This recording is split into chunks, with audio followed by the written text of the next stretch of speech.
help you better understand what the big deal is about Iowa and what happened there this week, as well as what to watch for as more Americans cast their votes in the coming months. I have two guests today, Beth Silvers and Sarah Stewart Holland, the hosts of the Pantsuit Politics podcast, where they have real conversations to better understand politics and democracy while still treating each other like thoughtful human beings. They also co-authored I Think You're Wrong, But I'm Listening. And this week, they were on the ground in Iowa and attended an Iowa caucus. So here's our conversation all about it. Hi, Beth and Sarah. Thanks so much for coming on the Newsworthy. Thank you so much for having us. Thanks for having us. So we've talked about this here on the Newsworthy before, but I just want to establish what is a caucus, how is it different than a primary, and why does Iowa, which happened this week, matter?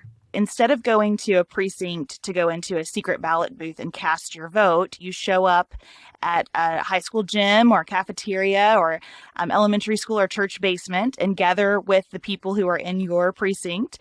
And everyone goes physically to a location in the room to express their support for a candidate. And when they do that initially, it's called the first alignment. And after the first alignment, depending on how many people show up, a threshold is set at 15% to see who is viable. So if that first candidate that you have gone to in the room is viable, then you're locked in. You just stay there. If your candidate isn't viable, then you can go somewhere else in the room. And this is where it feels a little bit like Sarah and I were saying, like sorority rush. Everybody is trying to recruit.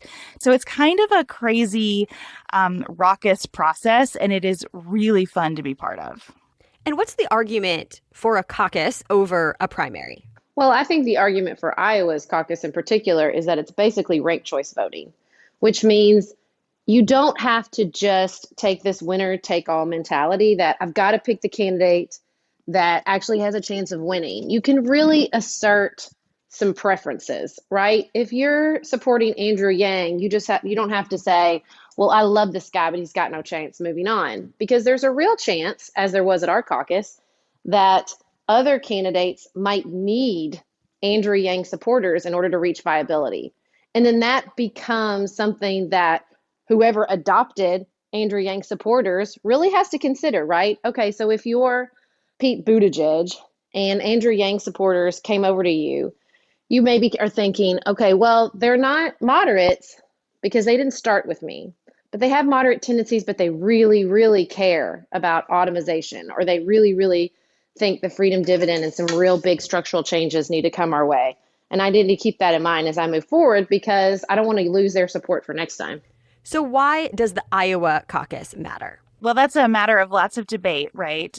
It's always mattered in the sense that it's the first time citizens weigh in on the primary process. And so it is an opportunity to announce to the world who is getting grassroots support, who is firing up the people who are motivated and able to go to a caucus. You know, there are lots of criticisms of the format because it requires so much more of the people attending than just mailing in a ballot or showing up to vote in secret. So it is a pronouncement on who do we think can go successfully through the rest of this process. It is supposed to not tell us who the winner is going to be, but pare down the field. Hard to do when the field is as big as this one and when the results are as tight as these results are. And speaking of the results, they were delayed this year, and that got a lot of attention. There were some reported inconsistency with the results, maybe a problem with a new app.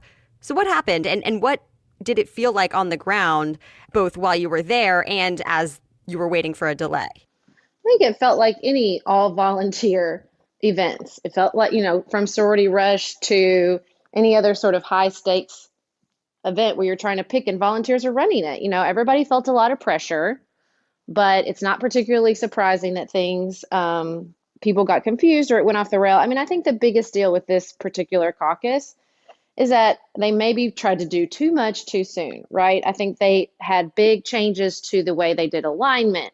They had changes to the math regarding viability, and they added the app. That's a lot to put on volunteers. all at once.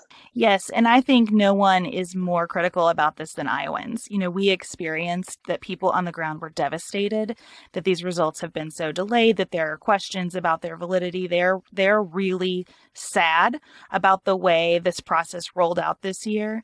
And I think that they do hold themselves accountable too. There should have been more practice runs. Maybe we shouldn't have done so many things at one time. Maybe there were better ways to have these results coming in. And I think we'll see adjustments. But one of the first things that we heard the morning after the caucuses, when we still didn't know the results, was a woman who said, I don't think that we deserve to go first anymore. This has been really bad. So I want to talk about the actual results for the Democratic Party. But before we do that, I know you swung by the Republican caucus because that did also go on. What was that like? That was fascinating. I mean, they were done by 7:30. You had 2 Republican caucuses taking place in the middle school where we were. And both of them had several votes for candidates that weren't President Trump. It wasn't a huge number. You had about 30 people or less in both sites, and you had about, 3 to 10 people, depending on which site you were at, voting for either Bill Weld or Joe Walsh. One of the sites had several votes for Mitt Romney, which I thought was interesting. The other really interesting part is they were working on their party platform, and they were just taking sort of an open suggestion. They didn't have to come to consensus in the room. Just anybody could offer up suggestions for the Republican Party platform. And just to be clear, I mean, nobody's really talking about that because everyone assumes that President Trump will be the Republican nominee. Right. All right, so let's talk about the results for the Democratic Party. Buttigieg came out on top as far as we know right now. Do you think this actually gives us any clarity about the frontrunners? What Iowa has done is take candidates like Pete Buttigieg, who've had less national name ID, and give them a boost that they need to compete on a larger stage. And so in that sense, I think the most significant thing coming out of this caucus is that Buttigieg is going to have a little bit more legitimacy going into New Hampshire, Nevada, South Carolina. Beyond that, I don't see any real clarity. I still see a very tight race in, people have been breaking this race down into progressive and moderate lanes. And I think you have several viable progressive options and several viable moderate options, if you like that framing. And so these results might matter more to funders than anyone else. Where are donors going to throw their dollars to keep candidates going? But voters, I think, are still really open-minded. Which it's worth noting, there are a couple of candidates that weren't even involved in the Iowa caucuses, one being a billionaire.